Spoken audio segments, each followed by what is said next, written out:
La Basílica de Nuestra Señora de Guadalupe estaba bañada de luz esa mañana, los vitrales arrojando colores fragmentados sobre el suelo de piedra. Pero nada de eso me reconfortaba. Estaba sentada en la primera banca, con las manos apretadas, mientras el ataúd en el altar brillaba con un lustre que parecía burlarse de mi dolor. El aroma de los lirios flotaba denso, dulce hasta el punto de revolverme el estómago. Detrás de mí, las voces se filtraban con demasiada facilidad. El susurro de mi hija cortó el silencio. Por fin se acabó. Sus palabras me golpearon como una bofetada, pero no me volví. Una risa suave la siguió su risa, el mismo sonido que alguna vez llenó fiestas de cumpleaños y tardes de domingo. Ahora afilado y cruel, el servicio pasó como en una neblina. Las condolencias se deslizaban como humo. Rostros que apenas reconocía apretaban mi mano, murmurando palabras que no podía retener. Cuando terminó, el señor Vargas, el abogado de Rafael, me llevó a una sala más pequeña junto al santuario. El aire olía a madera vieja y papel. Isabel ya estaba sentada, su postura rígida, sus joyas destellando bajo las lámparas. Vargas ajustó sus lentes y comenzó a leer. A mi hija, Isabel, le dejo la suma de 12 millones de pesos, además de los 2 autos comprados el año pasado. Isabel soltó un jadeo. Luego sonrió ampliamente, casi eufórica. Se recostó, saboreando su triunfo. El abogado carraspeó. Pasando a la siguiente página. A mi esposa, Mariana, le dejo esta carta. Colocó un sobre en mi mano. La letra de Rafael trazaba curvas firmes y decididas en el frente. Isabel soltó una risa cortante. Una carta. Después de todos esos años, todo lo que hiciste, y te dan un papel. Inclinó la cabeza, los ojos brillando. Parece que papá pensó que ya habías tenido suficiente. Sus palabras dolieron, pero mantuve la mirada en el sobre. Su peso se sentía como una piedra en mi palma. Alrededor, sus risas resonaban, frágiles y despiadadas. Cerré los ojos por un momento y en la oscuridad vi a Rafael como estaba en sus últimas semanas cansado. Sí, pero aún esbozando una leve sonrisa mientras apretaba mi mano. Confía en mí. Había susurrado. Todo estará bien. La sala se vació. La risa de Isabel aún zumbando en mis oídos. Me quedé sentada con el sobre en mi regazo, trazando la letra de Rafael con las yemas de mis dedos, fuera lo que fuera que me había dejado. Lo había elegido con cuidado, y aunque la humillación ardía en mi pecho, algo más se removía debajo, una chispa de determinación, esperando la noche en que finalmente abriría lo que él había puesto en mis manos esa noche. La casa en San Miguel de Allende estaba demasiado silenciosa, sus vigas viejas suspirando al paso del viento. Coloqué una lámpara en la mesa de la cocina y puse el sobre frente a mí. Mis manos se detuvieron sobre la letra de Rafael antes de abrirlo con el filo de un cuchillo de mantequilla. El papel dentro era grueso, del tipo que Rafael usaba cuando quería que sus palabras perduraran. Mi amor, comenzaba. Si estás leyendo esto, ya has soportado la crueldad de las risas de nuestra hija. No quise que te hiriera, pero necesitaba que ella se revelara. Los 12 millones nunca fueron un regalo, fueron un espejo. Ella te mostrará quién es ahora. Lo que importa, te lo he dejado a ti. Las palabras se emborronaron mientras las lágrimas brotaban, pero me obligué a seguir leyendo. Al final de la página, el papel estaba doblado de forma extraña. Al jalarlo, un tintineo metálico cayó sobre la mesa. Una pequeña llave de latón descansaba en mi palma, con números apenas grabados en su tallo. La última línea de Rafael lo explicaba. Esta llave pertenece a una caja de seguridad en el Banco Nacional de México, en la Avenida Insurgentes. Dentro está lo que no puede confiarse a otros. Solo tú debes sostenerlo. Apreté la llave, su peso frío hundiéndose en mi piel. El miedo y el alivio se enredaron en mi pecho. ¿Qué podía haber guardado Rafael que Isabel nunca debía tocar? Me levanté de la mesa y llevé la carta y la llave al dormitorio. Abrí el cajón superior de mi mesita de noche y las escondí bajo un montón de pañuelos doblados. Mi corazón latía fuerte, escuchando crujidos en el pasillo aunque estaba sola. Al cerrar el cajón, un recuerdo regresó, nítido e inesperado. Hace años, Isabel había suplicado a Rafael que pusiera su nombre en una de nuestras cuentas. Tenía poco más de 20 años entonces, atrevida, convencida de que merecía acceso a todo. La mandíbula de Rafael se había tensado. Todavía no. Es una precaución. En ese momento, lo regañé después por ser demasiado desconfiado. Es nuestra hija, insistí. Él solo negó con la cabeza y dijo, confía en mí, Mariana. No todo debe entregarse. En aquel entonces, lo descarté como la sobreprotección de un padre ahora. De pie en mi dormitorio apenas iluminado, con el peso de la llave aún tibio en mi palma, me pregunté si Rafael había visto más lejos de lo que yo jamás me atreví. Cerré el cajón por completo y presioné mi mano contra él, como sellando algo más que papel y metal. Mañana iría a la avenida Insurgentes, y tal vez entonces entendería qué había escondido Rafael solo para mí. El aire matutino, en Ciudad de México, tenía un frío que atravesaba mi abrigo mientras conducía hacia la avenida Insurgentes. La fachada de ladrillo del Banco Nacional de México se alzaba firme contra el horizonte, sus arcos de piedra recordando otro siglo. Rafael había confiado en este lugar. Traté de encontrar fuerza en eso al entrar.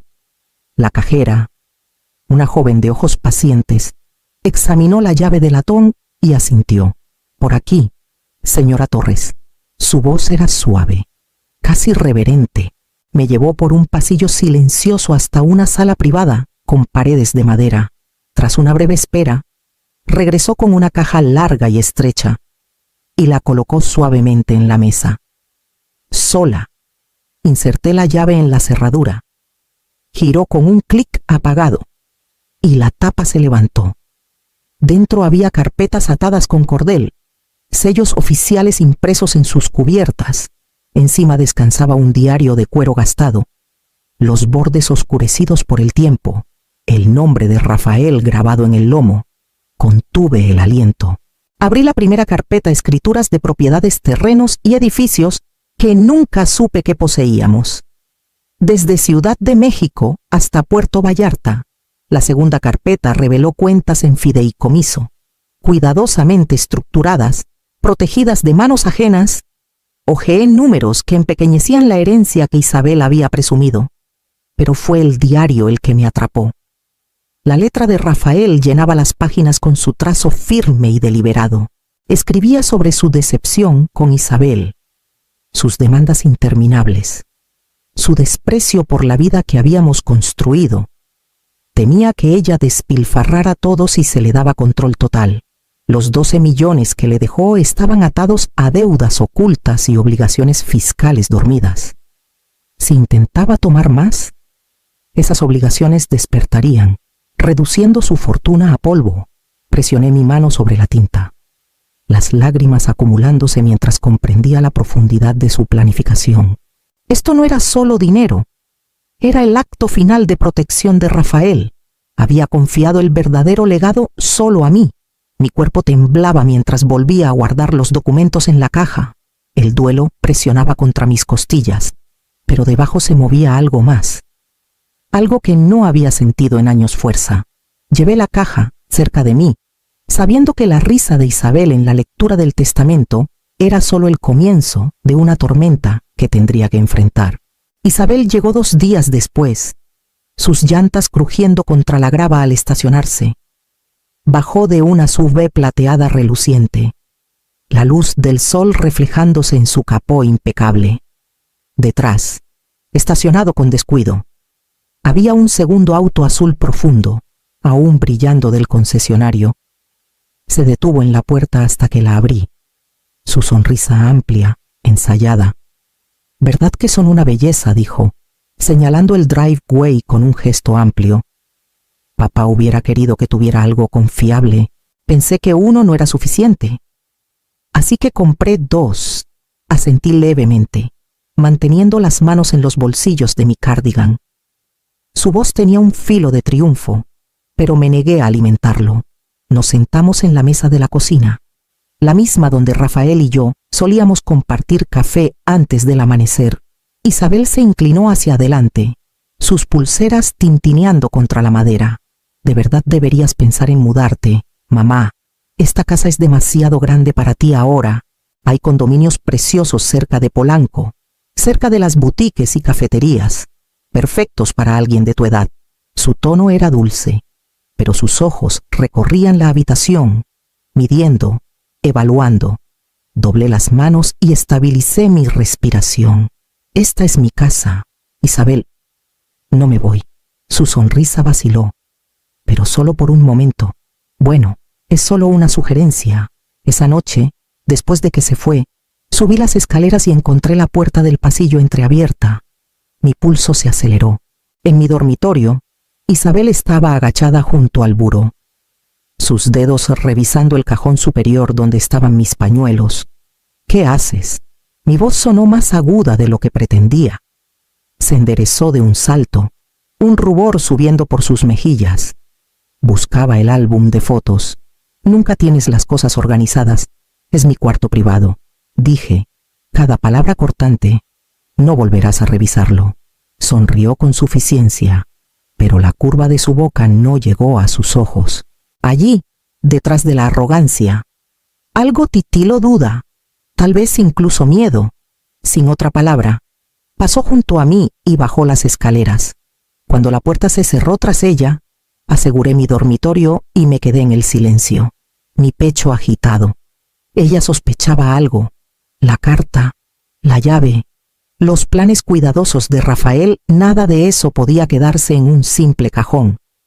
Saqué un viejo baúl de cedro de la esquina del ático, su madera marcada por años de uso. Dentro, bajo colchas que olían levemente a lavanda, coloqué papeles falsos y una carpeta vacía, arreglándolos con cuidado. Los documentos verdaderos los guardé en otro lugar. El diario descansando donde solo yo podía alcanzarlo. El baúl reposaba pesado, un centinela silencioso, listo para engañar a los ojos que buscaban lo que no les pertenecía. Y en el aire quieto del ático, supe que se acercaba el momento en que Isabel no se detendría en revisar cajones. Isabel llegó al atardecer, sus tacones golpeando el suelo de madera como pequeños martillos. No traía comida, ni flores, solo una sonrisa pulida que nunca llegaba a sus ojos. Se sentó frente a mí en la mesa de la cocina, cruzando sus manos cuidadas como si estuviera a punto de negociar un contrato. Mamá, comenzó, con un tono meloso pero firme. He estado pensando en ti aquí sola. Esta casa debe sentirse abrumadora. Tal vez es hora de considerar un lugar más seguro, un condominio para retirados, o incluso una comunidad de cuidados. Tendrías compañía, ayuda cuando la necesites. Presioné las palmas contra la mesa. Estoy bien aquí. Su sonrisa se afiló. Sé que lo piensas, pero la seguridad es importante. Los papeles para una tutela no son difíciles de tramitar. Podría ser lo mejor para todos. La habitación se enfrió, aunque el sol aún entraba por las ventanas. Mi corazón latía fuerte, pero levanté la barbilla. No me voy a ninguna parte. Mi voz tembló, pero se mantuvo. Por un momento, su expresión titiló algo entre frustración e incredulidad, antes de que se recostara con una risa ensayada. Solo quiero lo mejor para ti. Luego se levantó, besó mi mejilla como actriz en un escenario, y se fue sin otra palabra. Cuando la puerta se cerró, mis rodillas flaquearon. Me senté en silencio, el eco de su amenaza más fuerte que su voz. Esa noche no pude dormir. Me levanté antes del amanecer y decidí que necesitaba ayuda más allá de mi propia determinación. A media mañana, estaba sentada en la oficina del señor Vargas cerca de la Plaza de la Constitución. La ciudad afuera bullía con turistas y comerciantes, pero dentro, las paredes de madera y el escritorio de roble se sentían como una fortaleza. Vargas me miró por encima de sus lentes, su rostro surcado de arrugas paciente. Ella amenazó con una tutela. Susurré. Cruzó las manos. Rafael previó esa posibilidad. Parpadeé. ¿Quieres decir que esperaba que Isabel intentara esto? Asintió. Tu esposo preparó fideicomisos blindados. La herencia que Isabel recibió está atada a deudas latentes y obligaciones fiscales. Si te desafía en la corte tutela, reclamos de activos ocultos. Lo que sea, esas obligaciones se activan. En lugar de ganar más, arriesga perder lo que ya tiene. Lo miré fijamente. Las palabras pesadas. Entonces se arruinaría al insistir exacto, dijo. Pero ella no lo sabe. Y hasta que descubra la verdad, debes ser cautelosa. Presioné mi mano contra el pecho, sintiendo alivio e inquietud. Alivio porque Rafael me había protegido. Inquietud porque había conocido tan claramente la codicia de nuestra hija. Rafael planeó incluso para la traición, murmuré. Vargas asintió solemnemente. Confió en ti para llevarlo adelante. Al salir a las aceras de piedra de la Plaza de la Constitución, el viento otoñal tiraba de mi abrigo. La gente pasaba apresurada, risas escapando de la cafetería en la esquina, pero su mundo se sentía lejos del mío. Apreté mi bolso, sabiendo que la próxima vez que Isabel presionara, la batalla podría no limitarse a mi mesa de cocina. El Palacio de Justicia de la Ciudad de México se alzaba sólido contra el cielo. Su fachada de piedra caliza marcada por el peso de un siglo de juicios. Había pasado por esas puertas muchas veces, pero nunca pensé que entraría con mi propia hija como adversaria. Mis rodillas temblaban al subir los escalones, pero cuando Vargas tocó mi codo, firme como roca, enderecé la espalda. Dentro, la sala olía levemente a barniz y polvo. Isabel estaba sentada al otro lado del pasillo con su abogado. Su cabello perfectamente peinado, su lápiz labial demasiado brillante para la ocasión. No me miró hasta que el juez llamó al orden. Entonces se volvió, su expresión serena, casi gentil, como si fuera la hija obediente en lugar de la acusadora. Su abogado se levantó primero. Señoría, mi cliente solicita la tutela de su madre, la señora Mariana Torres. Creemos que ya no es capaz de manejar sus asuntos. Ha ocultado activos, perdido documentos importantes y está en riesgo de daño si se la deja sin supervisión. Apreté el borde de la mesa, las palabras cortando como cuchillos fríos. Isabel incluso secó la esquina de su ojo con un pañuelo. La imagen perfecta de la preocupación. Por un momento, la sala se tambaleó. Entonces Vargas se puso de pie. Señoría, dijo, su voz tranquila pero firme. Mi cliente puede ser viuda, pero no es incompetente. Aquí no se trata de capacidad, sino de codicia. Y Rafael Torres, anticipando esta posibilidad, dejó instrucciones muy claras. De su maletín, Vargas sacó una carpeta sellada con la firma de Rafael y la presentó al juez.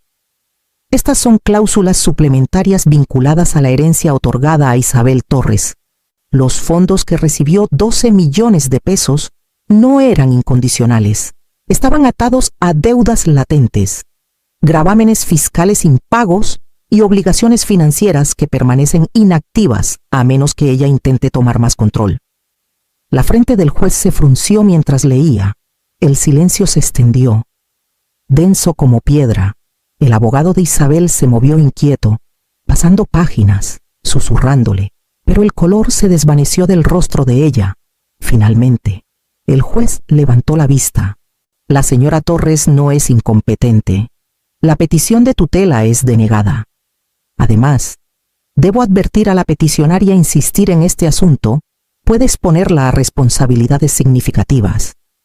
Las cláusulas que escribió su padre son vinculantes bajo la ley mexicana.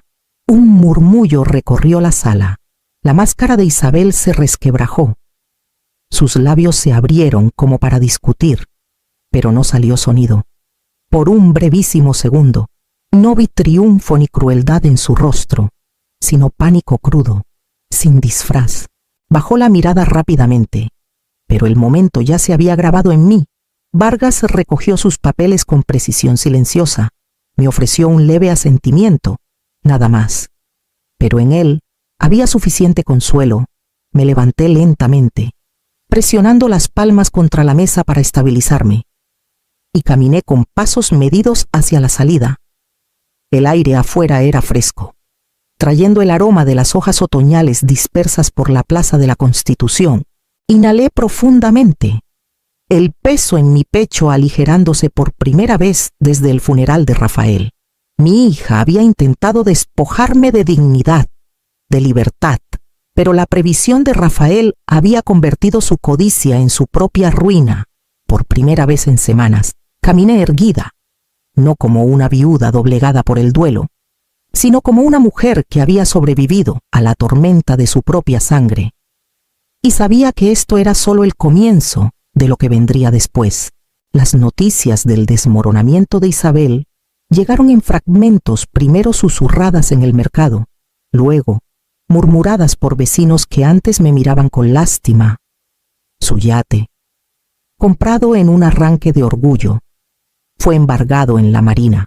La casa de vacaciones en Cancún de la que alardeaba entró en ejecución hipotecaria antes de que la amueblara.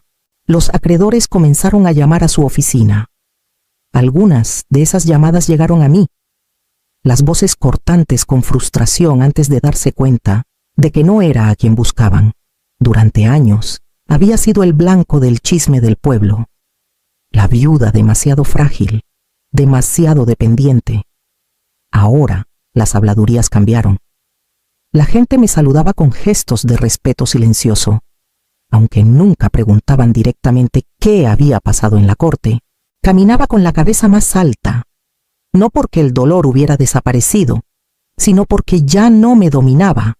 Fue Gabriel quien trajo luz al silencio. A sus 17 años, cargaba consigo el peso de alguien mayor. Comenzó a pasar después de la escuela, su mochila colgada de un hombro, su voz baja al preguntar si podía quedarse un rato. Sus padres peleaban constantemente, dijo, sus discusiones girando en torno al dinero y la culpa. Mi casa, desgastada y tranquila, le ofrecía algo que la suya no podía. Una noche, mientras estaba sentado en la mesa desmigajando un pedazo de pan, deslicé el diario de Rafael hacia él. Sus ojos se abrieron al ver la letra de su abuelo. Leyó lentamente, los labios moviéndose sobre el trazo cuidadoso, y cuando levantó la vista, su expresión era solemne. Confió en ti, susurró, asentí, incapaz de hablar. La lealtad de Gabriel no era ruidosa, pero era firme, y en ella sentí una esperanza que casi había olvidado. El golpe llegó en una noche fría. Al abrir la puerta, Isabel estaba allí. Su cabello estaba desaliñado, su ropa arrugada, sus ojos hundidos. La mujer que una vez se rió de mí en mesas pulidas ahora temblaba en mi porche. Mamá, dijo con voz ronca. Por favor, no tengo a dónde ir. Me hice a un lado. Ella se hundió en una silla en la mesa de la cocina, sus manos temblando. Calenté sopa en la estufa, la serví en un tazón y lo puse frente a ella. Comió con desesperación, las lágrimas deslizándose por sus mejillas. Cuando terminó, coloqué una manta en el sofá. Puedes dormir aquí esta noche, le dije. Me miró como esperando más consuelo. Perdón, la confianza que había dilapidado. No ofrecí nada, solo misericordia, nada más. Más tarde, cuando la casa se quedó en silencio, me quedé despierta escuchando su respiración irregular desde el sofá. El sonido llenaba la oscuridad como una pregunta que aún no podía responder, una que presionaba mi corazón mientras la noche se extendía hacia la mañana. La mañana después de que Isabel se fue, la casa tenía un silencio extraño, pesado pero no sofocante. Llamé a la oficina de Vargas y pedí si podía reunirme con él. A mediodía, estaba sentada nuevamente frente a su escritorio de roble, la luz del sol filtrándose por las altas ventanas sobre los papeles nítidos que puso frente a mí. Esto es lo que Rafael preparó para ti, dijo suavemente, deslizando el borrador. Leí línea por línea, las palabras claras y definitivas. A Isabel le dejé solo fotografías y pequeños recordatorios de quién había sido antes de que la codicia la consumiera. A Gabriel le di el resto: la casa, los fideicomisos, los activos ocultos que Rafael había preservado. Mi mano no tembló al firmar. Mientras la tinta se secaba, sentí una calma extraña asentarse en mí. La decisión no nació de la ira, sino de la claridad. El diario de Rafael lo había dicho claramente: si un alma permanece incorrupta, nuestro legado está a salvo. Había encontrado esa alma en Gabriel esa tarde. Regresé a casa y encontré a Gabriel en el patio, con un rastrillo en la mano. Las hojas habían caído gruesas sobre el césped, pero él trabajaba con constancia, tarareando en voz baja, la melodía desigual pero cálida. Observé desde el porche, un nudo subiendo por mi garganta. Por primera vez desde la muerte de Rafael, ver a alguien moverse por el espacio que habíamos construido juntos me llenó de paz en lugar de soledad. Dentro, abrí el closet donde había escondido los documentos. Los trasladé a una caja más pequeña con cerradura, no porque temiera perderlos, sino porque su peso ya no necesitaba cargarme. Estaban a salvo, confiados a alguien que algún día entendería lo que significaban. Antes del anochecer, tomé una llave de latón de la casa del cajón y la colgué en el gancho junto a la puerta. Una llave, nada más. Brillaba suavemente en la luz que se desvanecía. Un símbolo silencioso de que esta era mi casa, mi límite, y solo aquellos que lo respetaran cruzarían. Me quedé allí por un largo rato, la mano descansando ligeramente en la pared, escuchando el rastrillo constante de Gabriel afuera. El dolor de la traición permanecía, pero ya no me definía. Se rieron una vez cuando me dieron una carta, pero la carta era la llave y desbloqueó todo lo que nunca pudieron robar.